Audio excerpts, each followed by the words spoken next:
इस वीडियो के अंदर हम लोग डिस्कस करने वाले income tax slab for the assessment year 26-27 के लिए। जी हाँ, यानी कि फाइनेंशियल ईयर अपना 25-26 जो जल्दी अभी मार्च के अंदर एंड हो जाएगा।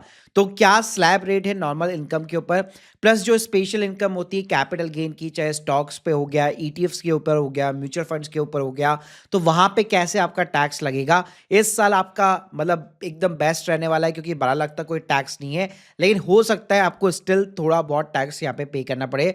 तो उसका प्रॉपर आपको रीजन भी बताऊंगा, तो प्लीज पूरा वीडियो यहाँ पे जरूर देखिएगा। स्टार्ट करने से पहले बताना चाहूंगा प्रैक्टिकल तरीके से, अगर आप आईटीआर फाइलिंग के साथ में टैक्स प्लानिंग भाई सीखना चाहते हैं, अपडेटेड कोर्स है हमारा, link in the description box, अभी जाकर प्लीज जरूर चेकआउट कीजिएगा। और इतना ही नहीं, वर्ल्ड के लीडिंग प्लेटफॉर्म उडेमी भी हमारा कोर्स यहाँ पे बेस्ट सेलिंग है। तो चलिए पहले यहाँ पे सिंपली स्लैब रेट के बारे में बात कर लेते हैं। फाइनेंशियल ईयर 25-26 जो कि एंड होने वाला है, तो यहाँ पे दो स्लैब रेट है, एक न्यू टैक्स सिस्टम के अंदर है, ओल्ड टैक्स सिस्टम में। ओल्ड टैक्स में कोई भी चेंजेस नहीं है। न्यू टैक्स सिस्टम के अंदर 12 लाख रुपए तक की इनकम पे कोई भी आपका इनकम टैक्स नहीं लगेगा। तो अगर मैं स्लैब रेट की बात करूं, बेसिक एमिशन लिमिट 4 लाख रुपए, 4 लाख तक कोई टैक्स नहीं लगेगा। 4 से 8 पे 5% का टैक्स जरूर है, लेकिन गवर्नमेंट आपको रिबेट दे देती है। ऐसे अगर आप 8 से 12 तक देखेंगे तो 10% का टैक्स जरूर है, लेकिन गवर्नमेंट बोलती है कि हम आपको भाई रिबेट प्रोवाइड कर देंगे।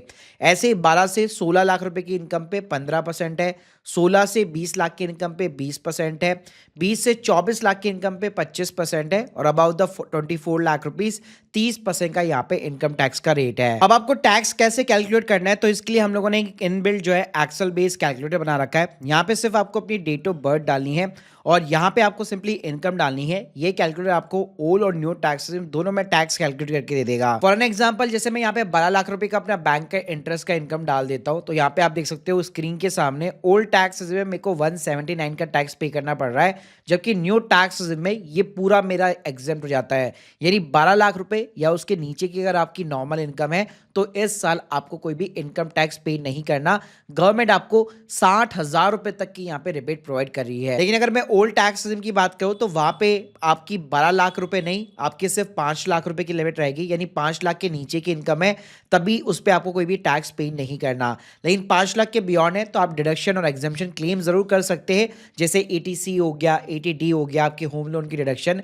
लेकिन उस केस में ध्यान रखिएगा जो स्लैब रेट है वो यहाँ पे आपकी हायर रहेगी। जैसे अगर मैं एज वाइज बात करूं, 2.5 लाख तक कोई टैक्स नहीं है, 2.5 से 5 पे 5% है, 5 से 10 पे 20% है, और अबाउट द 10 लाख रुपीज सीधा 30% का टैक्स रेट है। वहीं पे सीनियर सिटीजन के केस में 2.5 लाख की जगह एग्जाम्पशन जो लिमिट हो जाती है, बेसिक एग्जाम्पशन लिमिट, वो 3 लाख रुपए हो जाती है। वहीं पे सुपर सीनियर सिटीजन जिनकी एज 80 से ज्यादा है उनकी लिमिट ये 5 लाख रुपए आती है। तो ये तभी एप्लीकेबल है जब आप ओल्ड टैक्स के अंदर जाते हैं। बाकी न्यू टैक्स में तो सभी के लिए यूनिवर्सल है, सभी के लिए यही स्लैब रेट यहाँ पे एप्लीकेबल होने वाली है और 12 लाख तक कोई टैक्स नहीं लगेगा। लेकिन अगर मैं बात करूं कैपिटल गेन की, जी हाँ, तो आजकल मोस्टली सारे लोग म्यूचुअल फंड्स के अंदर एसआईपी करते हैं, स्टॉक मार्केट के अंदर निवेश करते हैं, ईटीएफ खरीदते हैं, फिजिकल गोल्ड हो गया, प्रॉपर्टी वगैरह हो गई, तो और इसके अलावा क्रिप्टो, तो ऐसे कई सारे ट्रांजेक्शन है। तो वहां पे ध्यान रखिएगा ये जो 12 लाख की लिमिट है वो वहां पे एप्लीकेबल नहीं होती है, क्योंकि ये सारी इनकम जो है स्पेशल टैक्स रेट के अंदर काउंट होती है। तो सबसे पहले तो आप होल्डिंग पीरियड को यहाँ पे समझ लीजिए, क्योंकि होल्डिंग पीरियड भी यहाँ पे चेंज हो चुका है। तो यहाँ पे सिर्फ 2 होल्डिंग पीरियड अब रहने वाले हैं, 12 महीने और 24 महीने। तो देखिए, अगर लिस्टेड इक्विटी है, इक्विटी फंड्स है, अगर उसको आप 1 साल से ज्यादा होल्ड करके बेचते हैं तो वो लॉन्ग टर्म कैपिटल गेन की कैटेगरी में काउंट होगा। वहीं पे प्रॉपर्टी की, लैंड की, बिल्डिंग के, अनस्टेट शेयर्स वगैरह या अदर जितनी भी असेट्स है उनकी मैं अगर बात करूं तो वहां पे 24 महीने का यानी 2 साल का पीरियड एप्लीकेबल होता है। 2 साल तक अगर आप होल्ड करके उसको बेचते हो तो वो जाके लॉन्ग टर्म कैपिटल गेन के अंदर काउंट होता है। अब देखिए, अगर वो लॉन्ग टर्म कैपिटल गेन नहीं बनता है तो शॉर्ट टर्म कैपिटल गेन के अंदर अगर मैं टैक्स रेट की यहाँ पे बात करूं तो स्पेशली इक्विटी के केस के अंदर सीधा सीधा फ्लैट 20% का टैक्स रेट है। इसका मतलब यही हुआ, एग्जाम्पल मान लीजिए आपके सिर्फ 6 लाख रुपए की इनकम है, ठीक है, लेकिन आपका मान लीजिए आपने जो स्टॉक्स वगैरह बेचे उसके ऊपर शॉर्ट टर्म कैपिटल गेन कमाया, वो 10,000 रुपए का आपने प्रॉफिट बुक किया। तो वैसे तो अगर आप देखेंगे न्यू टैक्स में 12 लाख से मेरी नीचे की इनकम है, लेकिन ये जो 10,000 रुपए का मैंने प्रॉफिट कमाया उसके ऊपर 20% टैक्स मेरे को गवर्नमेंट को यहाँ पे करना पड़ेगा। ये जो 12 लाख की लिमिट है ये कैपिटल गेन के ऊपर एप्लीकेबल नहीं होगी। 87 की जो रिबेट है 60,000 रुपए की, ये भी सिर्फ आपको नॉर्मल इनकम पे मिलती है, कोई भी कैपिटल गेन के ऊपर आपको नहीं मिलेगी। तो इसलिए मैंने आपको स्टार्टिंग ऑफ द वीडियो बताया था कि अगर आपकी 12 लाख के नीचे भी इनकम है तो हो सकता है आपको अपनी जेब से यहाँ पे टैक्स पे करना पड़ सकता है। वहीं पे अगर मैं लॉन्ग टर्म कैपिटल गेन की यहाँ पे बात करूं तो उसके अंदर अगर मैं इक्विटी की स्पेशली बात करूं तो वहां पे आपको 1,25,000 रुपए की एग्जेम्पशन यहाँ पे मिल जाती है। इस साल कोई भी कंफ्यूजन नहीं है, बिफोर 23 जुलाई, आफ्टर 23 जुलाई ऐसा कोई कॉन्सेप्ट नहीं रहेगा।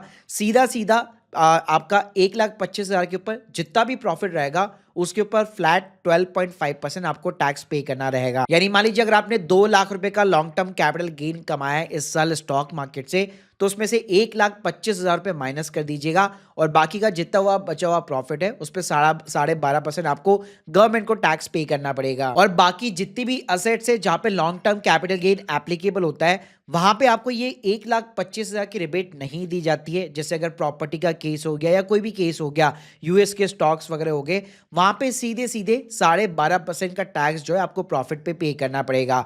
तो ये 1,25,000 की एग्जेम्पशन केवल इक्विटी, इंडियन इक्विटी बेस्ड जो चीजें होती है उसी के ऊपर एप्लीकेबल होगी। फिर उसके अंदर आपका म्यूचुअल फंड भी आ गया और आपके स्टॉक्स भी आ गए। और यहाँ पे भी ध्यान में रखिएगा, भले आपकी इनकम 7 लाख रुपए, लेकिन अगर आपका अच्छा खासा लॉन्ग टर्म कैपिटल गेन है तो ये 12 लाख रुपए वाली लिमिट यहाँ पे भी काउंट नहीं होगी। आपको सेपरेटली कैपिटल गेन के ऊपर टैक्स पे करना पड़ेगा। बाकी गाइस अगर आप step by step proper tax planning करना चाहते हैं खुद ही, तो please check out our master class, और ये एक्सेल बेस्ड कैलकुलेटर की लिंक भी मैंने आपको डिस्क्रिप्शन बॉक्स में दे रखी है।